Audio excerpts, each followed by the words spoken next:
এখন আর মন খারাপের কারণগুলো কারোর সাথে শেয়ার করতে ইচ্ছা করে না। মনে হয় কি সমস্ত কিছু সময়ের হাতেই ছেড়ে দিই, সময় একদিন সব ঠিক করে দেবে। আর জানো তো, সব ঠিক হয়ে যায়। আর কারো কোনো অপমানেরও এখন আর কোনো উত্তর দিই না। সময়ের সাথে সাথে সবাই তার কর্মফলটা ঠিক পেয়ে যায়। পরজন্ম বলে কিছু হয় না, এই জন্মেই যে যার কর্মফল ঠিক পেয়ে যাবে। সেই জন্য নিজের মুখে আর কাউকে কিছু বলতে ইচ্ছা করে না।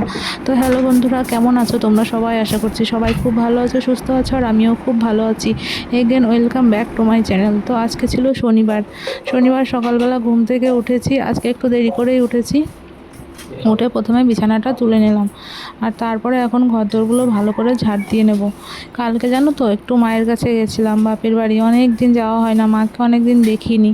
মাঝে একবার গেছি, তখন মা আবার দিদির বাড়িতে ছিল, দিদির একটা অপারেশন হয়েছিল সেই জন্য। তো সেই জন্য মায়ের জন্য মনটা খুব খারাপ করছে। এমনিতেও যেতাম না, কিন্তু সামনে একটা পরীক্ষা আছে, মাকে না দেখলে যেন মনটা একটু স্থির হচ্ছে না। সেই জন্য ভাবলাম মাকে একটু দেখেই আসি। সেই জন্য ওই একবেলার জন্য কয়েকটা ঘন্টা ছিলাম, সকালে গিয়ে আবার সন্ধ্যাবেলায় বাড়ি চলে এসেছি। তো সেই জন্য দেখো এসে যেহেতু ঘরদোর ওরকমই ছিল, মোছা টোছা হয়নি, নোংরা হয়েছিল, তাই জন্য ঘরদোরগুলোকে আগে সুন্দর করে ঝাড় দিয়ে নিলাম। নিয়ে এখন এই দেখো কতগুলো জামা কাপড় বেরিয়েছে। কোথাও বেড়াতে গেলে দেখবে এরকমই জামা কাপড় হয়, আসলে যেগুলো পরে যায় আবার সেখানে গিয়ে পরা হয়। একবার কেচে নিয়ে যাও, আবার বাড়ি এসে আবার কাজও। সেই জন্য না আমার একদম কোথাও যেতে ভালোই লাগে না। আমি মনে হয় এরকম ব্যক্তি যার একদম ঘুরতে যেতে ইচ্ছা করে না, আমার তো একদমই ভালো লাগে না।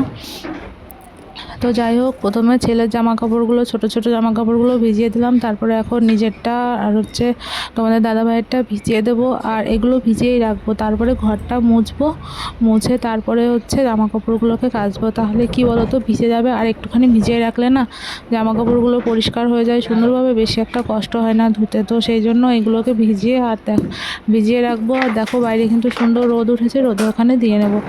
আর এইদিকে ঘরদোরগুলো যেহেতু বৃষ্টি হয়, খুব ভ্যাপসা গন্ধ, সেই জন্য এখন রোজে একটুখানি নিমাইল দিয়েই মুছে নিই। তো একটুখানি নিমাইল জলের মধ্যে দিয়ে নিয়ে ঘর দুটো ঘর বোধহয় মুছে নিয়েছি। আর এখন এই যে বারান্দাটা একটুখানি মুছে নিচ্ছি। তো তারপরে মুছে টুছে নিয়ে, যেহেতু অনেকগুলো জামাকাপড় ভিজিয়েছিলাম, সেই জন্য আর কাচা ধোয়াটা তোমাদের সাথে শেয়ার করলাম না। এসে চলে আসলাম এখন ছাদে মেলতে। আর দেখো বাইরে আকাশটা কি সুন্দর লাগছে। তোমরা কিন্তু জানোই যে এই ছাদের ব্যাপারে আমি অনেক দিন বলেছি, যে এখানে আসলে আমার মনে হয় যে আরেকটু বেশি সময় থাকি। ছাদটায় আসলে আমার মনটা একদম ভালো হয়ে যায়, খুব ভালো লাগে ছাদে আসতে। তো ছাদে এসে দেখো জামা কাপড়গুলোকে আগে মেলে দিচ্ছি। এই সাইডটা ভালো রোদ, আর ওইদিকে কিছু টুকিটাকি জামা কাপড় আছে, সেইগুলো দেব। তো যেগুলো বেশি ভারী জামা কাপড়, মানে তাড়াতাড়ি শুকাবে না আর কি, সেইগুলোকে এই রোদের সাইডটাই দিচ্ছি। কিন্তু জানো তো, এই তারটা অনেকটা নিচু, সেই জন্য আবার ভয় ভয় লাগছে যে হচ্ছে পড়ে না যায়, কারণ ছাদে প্রচণ্ড শ্যাওলা, পড়ে গেলে আবার আমাকে সেই কষ্ট করে আবার ধুতে হবে। তো যাই হোক, এইদিকে জামা কাপড়গুলো মেলা হয়ে গেছে, আর এইদিকে দেখো একটা নাইটি ছিল, সেটাকেও এখন এই সাইডটাতে মেলে দেবো। তো জামা কাপড় মেলে এখানে চলে আসলাম খেতে। স্নান করে নিয়েছি মাঝে, বুঝলে তো। তো এখানে রান্না হয়েছিল দেখো ডালের বড়ি দিয়ে তোমার।